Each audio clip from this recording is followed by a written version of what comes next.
సద్దన్నం అన్నారు సల్లన్నం. పద్ద నుంచి ఏం చేసినావు? కూర్చో. ఇప్పుడు ఆధారక్షణ అందరూ పలకండి.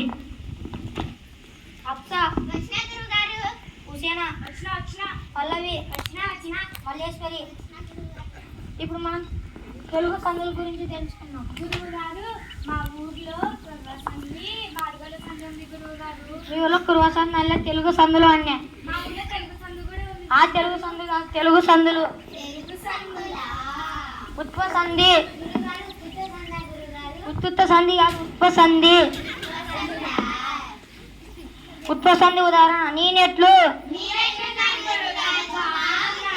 నేనెట్లు అని అడగలే.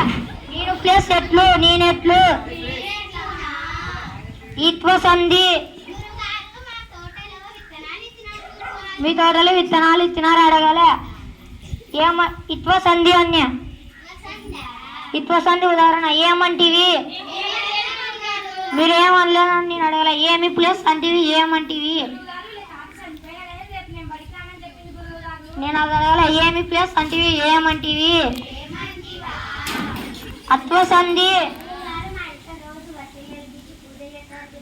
మీ ఇళ్ళలో రోజు ఒత్తు వేసి పూజ చేయడం కాదు తల్లి, అత్వ సంధి. అత్వ సంధి ఉదాహరణ రామయ్య.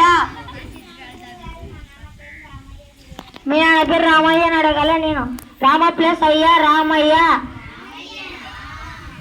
ఇప్పుడు అవన్నీ నోట్బుక్లు ఎక్కియండి.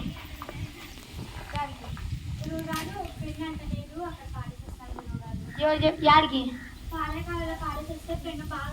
ఎవరు చెప్పినారు? మీ నాన్న బాగా చెప్పినారు.